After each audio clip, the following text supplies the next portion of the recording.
Our next guest speaker has a unique and interesting background serving in the United States Army Air Force during World War II. He flew various types of aircraft during his service, including the A-24, the P-40, the P-51, and of course the P-38. Please welcome Second Lieutenant Bud Heiner, United States Air Force, retired.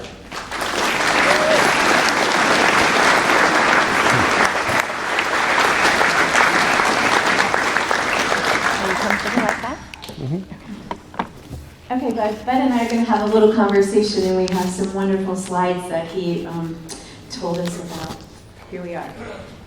There's Bud behind us. And Bud, give us a little history about your experience flying the P38 and how did you learn to do that?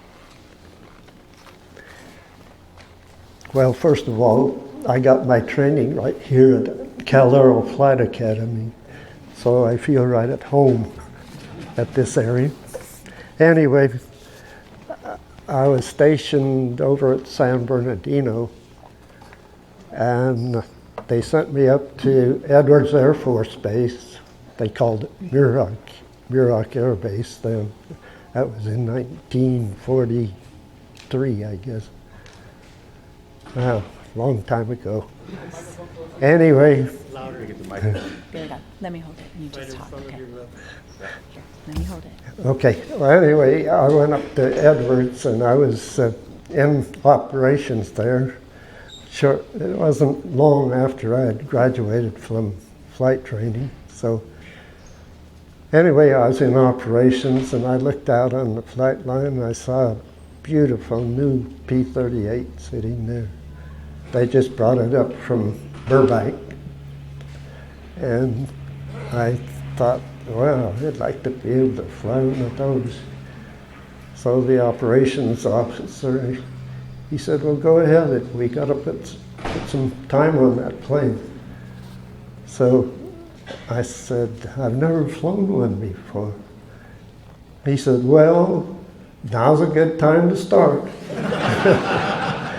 So anyway, I went out there and got in it. I looked around, read the flight manual for a while, and I thought, wow, there's 89 levers, instruments, and so on in that cockpit.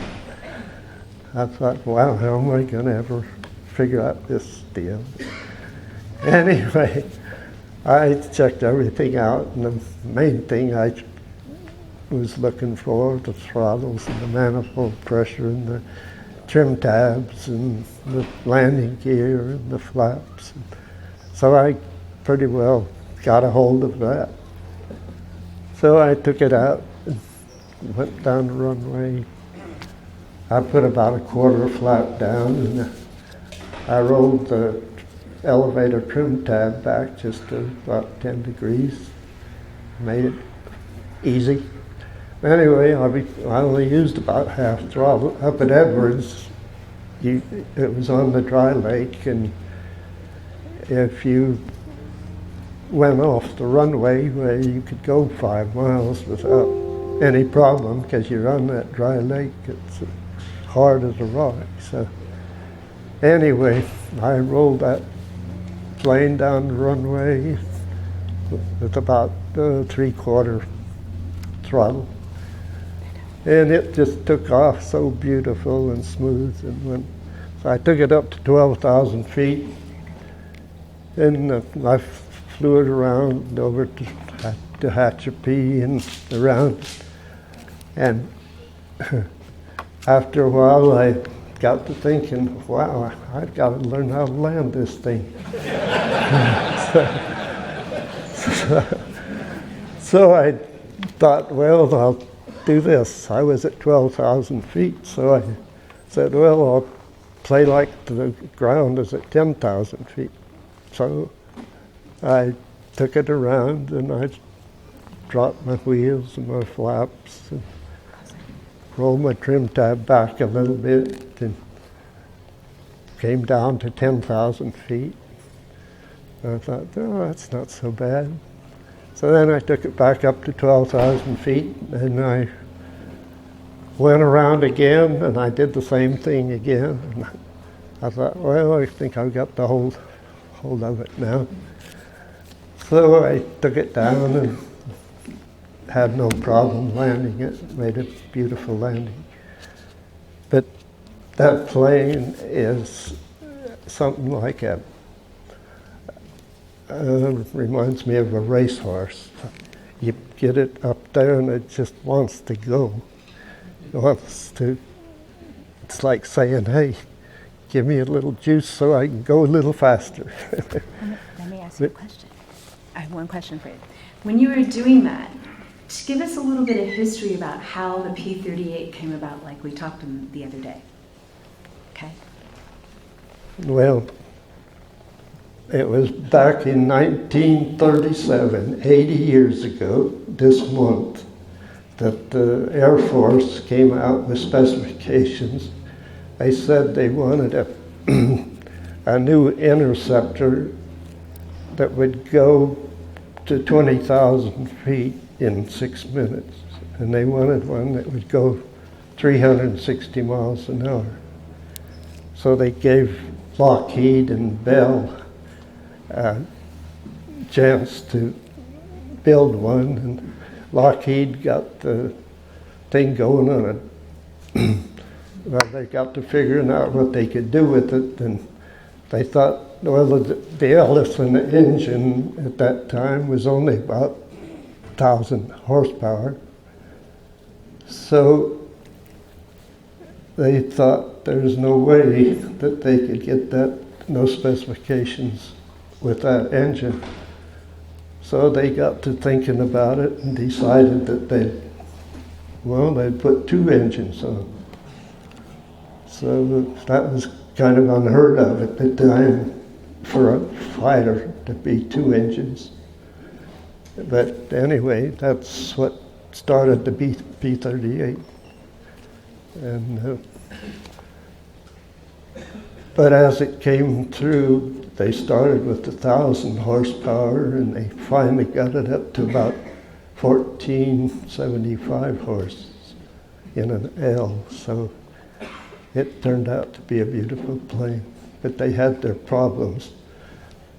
When they first started out, they had the tail shutter was terrible when you put it in a dive.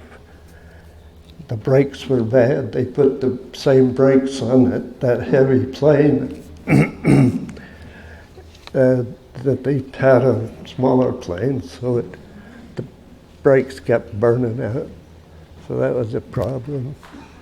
And anyway, they went through all kinds of problems, so it took them about 8 months to get the plane going the way they wanted it. When you were here in San Bernardino at the Cal Aero Flight School and working at Edwards, were you part of the test group that flew these planes to get them back to high speed so they could perform the way the pilots needed them to? Well, I was a test pilot in an air depot group, and we flew just about everything that came our way. I had the opportunity to test a few planes, but I wasn't a real test pilot as such. Every time our outfit would repair a plane, I'd take it up and make sure that it was pliable and that they had fixed it correctly. Let's go back, Bud. Go back to the time that you were flying, and let's look at the, how did you call that? You asked for a tactical when you were at Edwards, was that correct?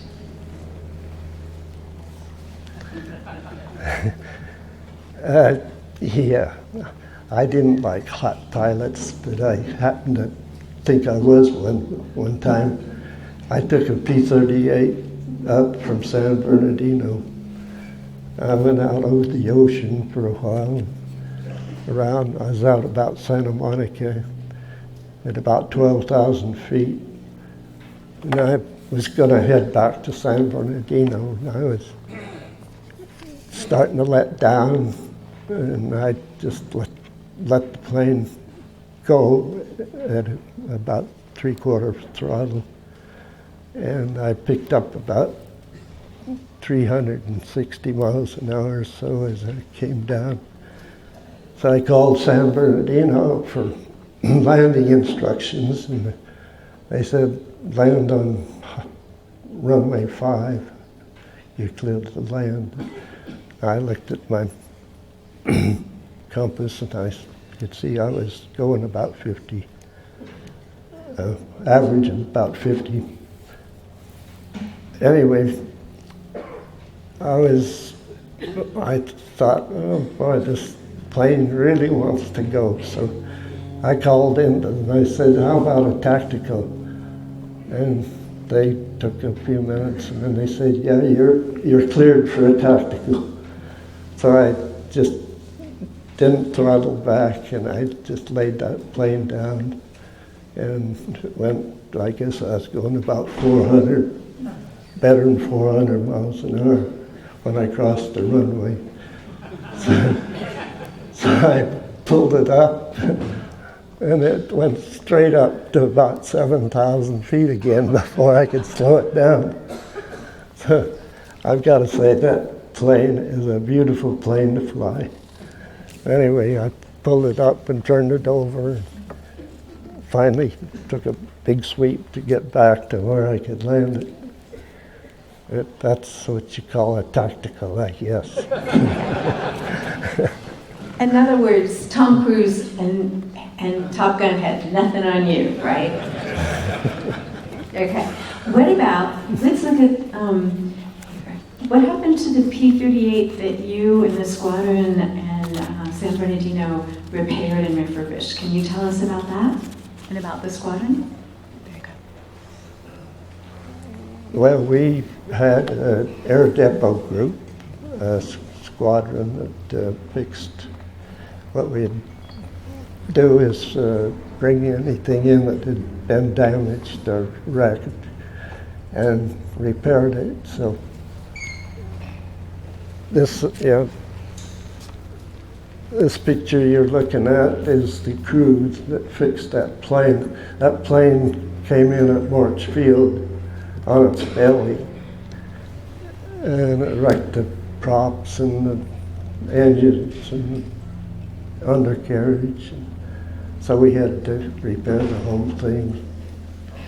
And then I had to take it up and test it when we got through.